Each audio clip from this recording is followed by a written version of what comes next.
Hello all, welcome back to software testing course. So in the last video we had seen about the introduction, that is the reasons for software failure, the solution for it, then software testing professionals, skill sets and the task handled by them. Okay, now this completes the introduction part, that is from the power of the software till the task that is handled by your testing professionals. So this is one section of the first chapter that we have completed. Let us move on to the next section of your first chapter, that is fundamentals of testing. So in this section, you will be studying what is testing, the definition, the root cause analysis, verification and validation difference, then the psychology of testing, testing choices, who will do the testing, V model, testing life cycles. Then you will be studying the strategies, matrices. Then when do we say testing is complete? Then risk-based testing and the myths and the realities of testing. So this is the second part in the first chapter. Getting it? So the first and foremost thing here is what is testing, right? So testing is a process to check whether the software meets the user requirements or not. So during software development, what will happen is the developers usually they make many mistakes at different stages, and testing is the one which helps in correcting those mistakes. So in a broader sense, testing comes in all phases of your development. So in every phase, the work product of that particular phase has to be tested. Now, what is a work product? So, for the output of each and every phase, we call them as work products. For example, if you consider requirement analysis phase, the output of that phase or the work product of that phase is SRS. Okay. If you say coding, then the output is the work product is programs. Okay. So, testing is an activity that corresponds to every phase of your development. So, for example, the requirement analysis stage, the SRS document is written and it has to be tested to check whether it captures all the user requirements or not. Okay. Next, we will see the definition of quality assurance. So, the various tests or the checks that are carried out at different phases of the development are called as, or it is commonly referred as, quality assurance. Okay, so testing is generally considered as a separate phase after your implementation or your coding phase. So, once the code is converted into a working system, your testing phase starts.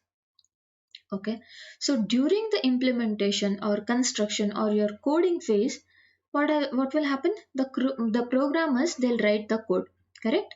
Now we had said that it might contain, usually it contains errors, right? So it is not like one or two errors, it might have many errors in that. So what is a error now? So error is a human action that causes the software to fail. I'll repeat, an error is a human action that causes the software to fail. Now, the software is said to fail if the actual results it do not matches with the expected result. Now, a flaw in a software unit or a component that causes the failure, we call it as a defect. So, software engineers they refer to this defect as bug. Okay, so this bug is a colloquial word whereas the defect is a scientific word. You can use both of them. Then we'll see the objective of the testing. As we all know, the main purpose or the objective of testing is to find the defects. So when the testing is done, the reasons for failures are identified and the defects are found. Then these defects are corrected. That means these defects have to be resolved. Now this is an iterative process. This goes on. You find the defect, you report it, and the defect has to be again corrected. So you need to, this process goes on. So when you do testing, your objective is to find the defects. That is, you look at the software with negative feelings there, and then you do your job. Now this you call it as negative testing. Okay. Next we will see what is testing and what is debugging, right? Whenever you write a code, if you commit some mistakes and all, your friend says just debug the code, right? Now what do you mean by debugging? Okay, so as we all know, testing is different from debugging. Testing is to find the defect, but debugging is done to find the cause of the defect. What is causing the defect? Where you have gone wrong? Now this is called as debugging. So this debugging involves finding out which portion of the code is causing the defect. You modify that code and checking whether the defect has been removed. I'll repeat once again. Debugging involves finding out what part of the code is causing the defect, and you modify that code. Later what you do, you have to check whether the defect has been actually removed or not. Now we had said modifying of the code is required. You have to check the code, modify the code, then you have to correct the code, right? Now who is concerned with the code? Who will write the code? It is the developer. Now debugging is the job of the developer. Okay. So on the other hand, we have the testing, right? So the testing will be carried out by the testers or the test engineers. Now their purpose is to find out the defects. They also need to able to describe when the defect has occurred and what happened after that defect has occurred. So the preconditions and the post conditions have to be given by the testers. Getting it? Okay, I'll give you an example.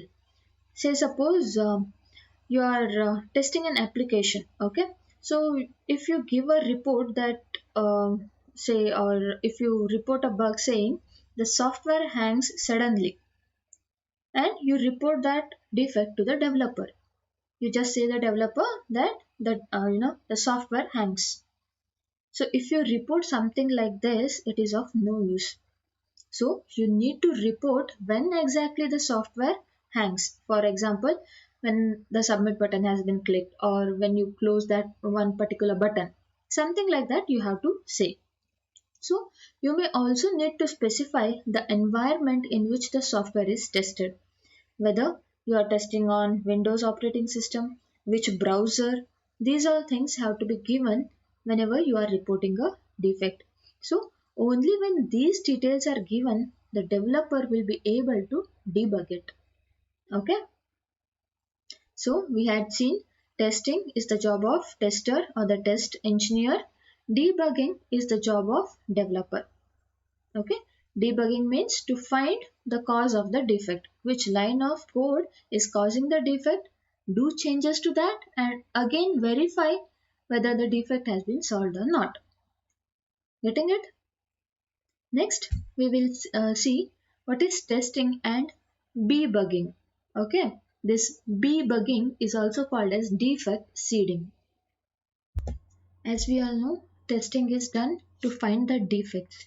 Now, debugging is nothing but it is a process wherein bugs are intentionally introduced in the software.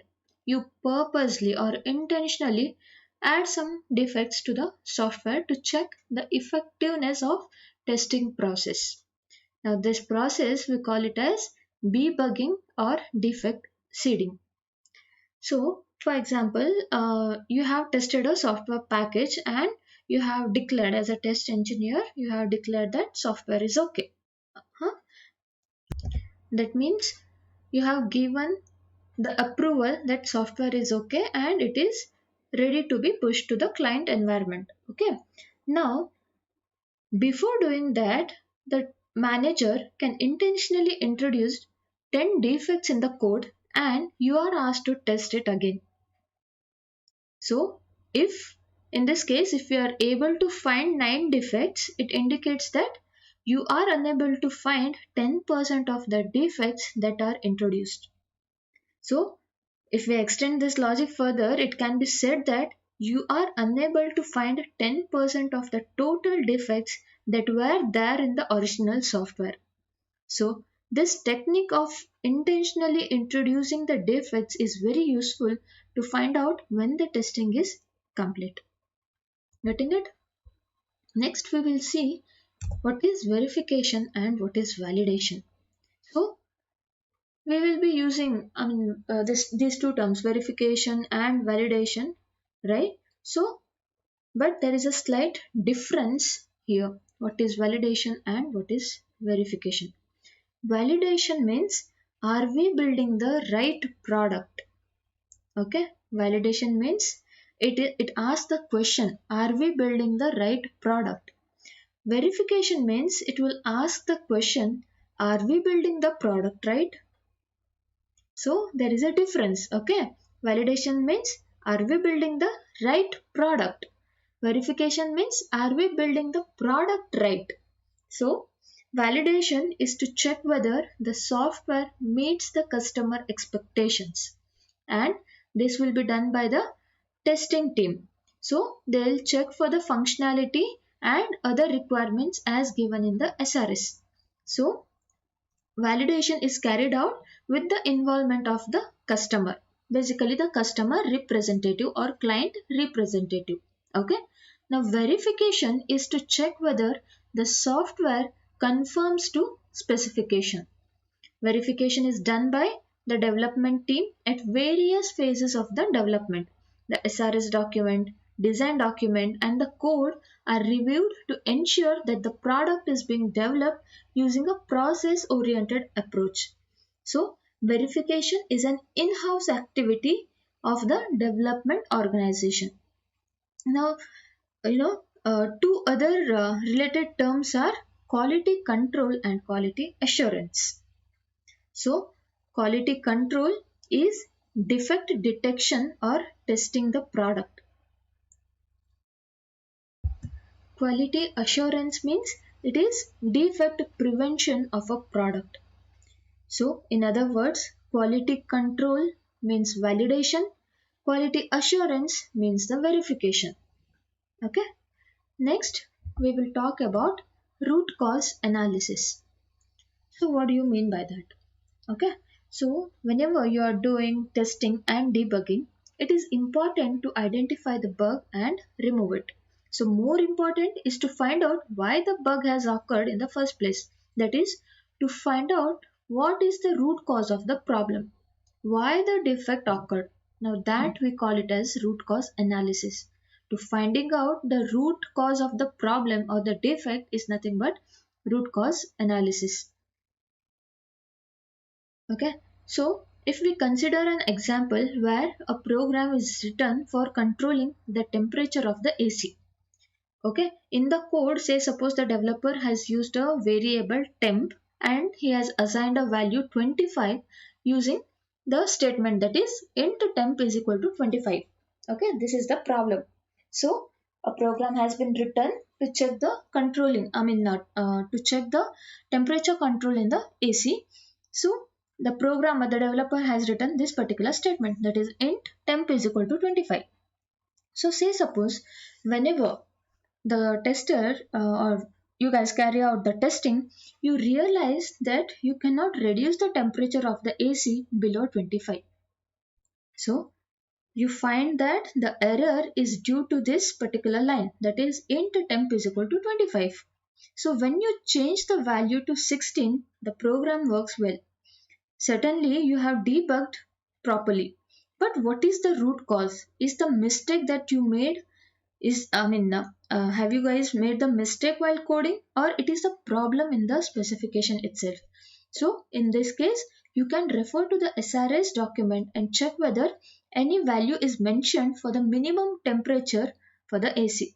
If it is not mentioned or it is mentioned, you know, erroneously as 25, then the root cause is here due to the poor specification and you need to improve the specification process. So in this case, the root cause is poor specification and the effect is writing a wrong code. So this is root cause analysis. So this comes into picture whenever you have a bug or a defect. So why the bug or the defect has occurred? So to find out the problem, to find out the root of that problem, we call it as root cause analysis. Okay. Next, we will study about the significance of testing. So, as human beings, we all make mistakes, right? And these mistakes are reflected in our work. So, if you take testing as a process, okay, so suppose you are testing some project or product. So, if you make some mistakes, so these mistakes will be reflected as defects in the product. So, these defects make a software fail, which are due to our limitation as human beings. What are the limitation of human beings? It might be ignorance, it might be because of our arrogance, lack of communication, or maybe politics within the team, or jealousy, too much of greed to save money, and the list continues. Okay, so in spite of our mistakes, we still need to deliver the quality software. So we need we need to test the software. So what are the reasons why testing the software thoroughly is a must? These things we will see in the significance of testing. So the first one is, as a result of communication gap between the users and the requirements analyst, the software would have not been developed as per the user requirements. This means, so what is the first thing that will happen in a project? The first thing is the analyst, he has to take the requirements from the client. So if there is a communication gap between these two people, like your analyst and the client, maybe client has said something and the analyst has misunderstood it, and probably he, as an analyst, he thought that whatever he heard is correct and he has written the same specification. So there caused a communication gap, right? As a result of that communication gap, the software is not developed as per the user requirement. So first reason would be the communication gap. Then the second one is, due to the communication gap among us the developers, the complete functionality required would not have been implemented. So this comes into picture whenever you have a big project or any project wherein you have multiple developers included. Okay, so if there is no proper communication among these developers, what will happen? Each developers will be given something, some unit to be coded, right? So say suppose we have we'll take an example of only two developers, that is developer 1 and developer 2.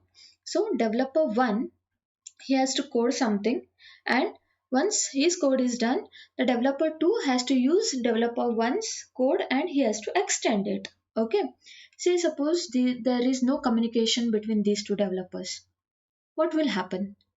They'll not talk to each other. Then what will happen? The code is not completed, and if even if it is completed, due to the greed or arrogance or jealousy, there might be some mistakes. So we should avoid the communication gap among the developers as well. Next, individual programmers inability to do efficient coding would have resulted in the defective code. This is very easy to understand, right? Maybe he has not effectively written the code as a developer. There might be some defects in the code as a result of that. Next, some software has been tested on a simulated environment. So, testing is necessary in the actual user environment. Okay. So, here simulation environment is nothing but the mimic of your production or the actual environment onto your system. So, you test the product on your system, then you have to test it on the actual user environment. Okay. The next one is, embedded software systems are generally developed on a PC. It must be tested. It must be tested on the actual hardware before it is delivered to the customer. So even this embedded software systems, first you have to check it on your PC, then you have to do the testing on the actual hardware. So the next one is, before the software is delivered to the customer, it must be ensured that the privacy, safety, and security of the users and user data are taken care by a rigorous testing. So for this, I'll give you a basic example. Okay, say suppose as a user you have you have to test the login functionality, the basic one. We'll consider that. So say suppose you have opened Chrome browser and you have typed the URL, you have you have logged in properly, you have logged in, and some home page has been displayed. So let's take this scenario. So as a tester, just check, okay, just copy the URL. Once you are logged in, just copy the URL from the Chrome browser and paste it onto the say Firefox browser and check whether you can log in. I mean, whether the Firefox is asking you the login credentials or it is directly logging in. Then what you do, you come back to the Chrome and log out from here. Say suppose, yeah, in the Chrome you have logged out, right? Now go back to the Firefox and check whether you can still do any operations on the Firefox. So what have we done? So was there a security breach here? Right? So this is one of the basic example. Okay, so like that you have many other things. So the next one is, due to the constraints of time imposed by the client, the software was developed in a hurry and hence quality would have been compromised. And the last one, constraints of the budget imposed by the client and then the management would have resulted in compromising on quality. So as we had seen in our previous lectures, so the time overrun and the cost overrun might cause the quality of the product to be compromised. So we should always keep in mind that the quality of the product should not be compromised in any manner. Okay, that's it for today. We'll conclude our session. Thank you.